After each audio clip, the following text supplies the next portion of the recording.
In this video, we're going to focus on how we can color a specific area just here between of our scatter chart. As you can see here, the scatter chart has here this line, but everything below here will be colored red. And the next one here, based on this yellow line here, everything below there will become yellow. And of course here, same story. So let's start to explore how to do this. So let's start to look how to color the area with the filler plugin in the scatter chart.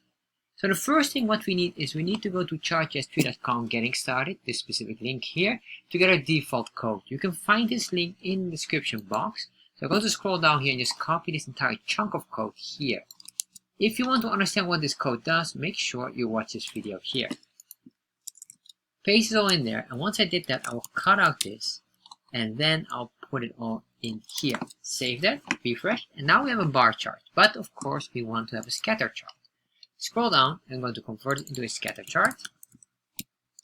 And then what I want to do, of course, is here change the data.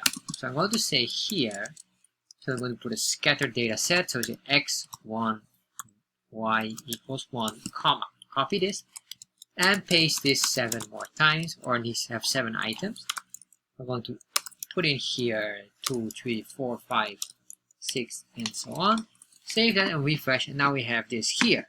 So what I want to do here next is I want to make this a line. So I'm going to say show line equals true. Save. There we are.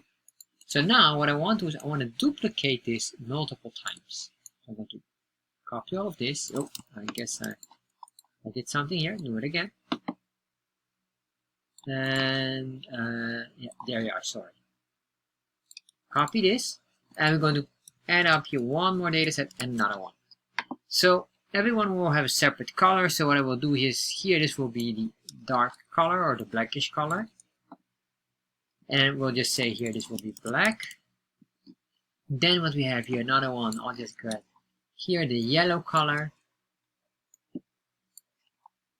There we are. And we will say this will be the yellow sails. And finally here we have the red sails. The very top color is red. Save, refresh. As you can see here, now they're stacked all on top of each other, and that is not really what we want. We want to have them, or at least, but they are basically on top of each other here, but we want to stack them nicely. So what we're going to do is we're going to activate the stacking on the Y scale. So we're going to say stack equals true, comma, but also on the X scale, stack, and then we say here, of course, stack true. Comma here, save, refresh. Alright, so now we have this here, and now what's time to do is we're going to start to give it a background color with the fill. And basically we have the filler plugin, so we could do it in here. We say here, plugins. We're going to do here the filler to activate that, and then here, do something. But in our case, we don't have to do really this. This is not necessary, because I want to pinpoint specifically the data sets. So I'm going to start with this, and this is a very confusing item, so watch. Or at least pay attention here. So what we're going to do here, the first one will be, we're going to say a fill. If we do here by default set on true, if I save that, refresh, what will happen is this will color here. So this is fine. But what will happen if I do here down as well, comma, fill, true, save. What will happen is it will overlap everything else. And I don't want this. I only want the specific designated section to be colored. So to do this, we're going to change this a bit. So I'm going to comment this out. We'll be using it later on. But here, I'm going to say here fill, and then now specifically the start. Save, refresh. So what happens now is it only colors this. So let's start to color the next one here. So we're going to scroll down here.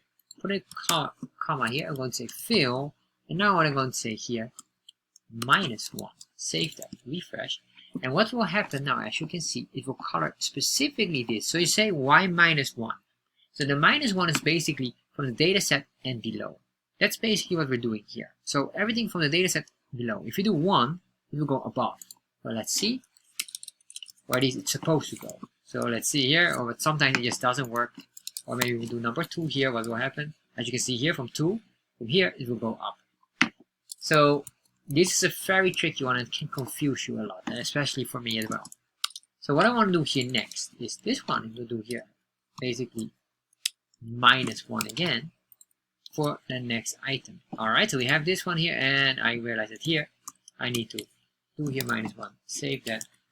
And there we are. So with this, we can play around, and there will be, I'll make some other videos as well for coloring this, because there are other ways to do it for the top and for the bottom, and different conditions as well.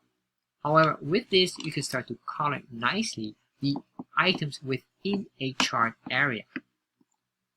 So if you enjoyed this video and maybe you want to do some other items or maybe have some data labels in here, I highly recommend you this one here. This is a quite advanced video, but we'll go quite deep into adding in the scatter chart data labels, because by default this is not possible. So we have to create here our own version of the data labels plugin, which is a very useful item to learn.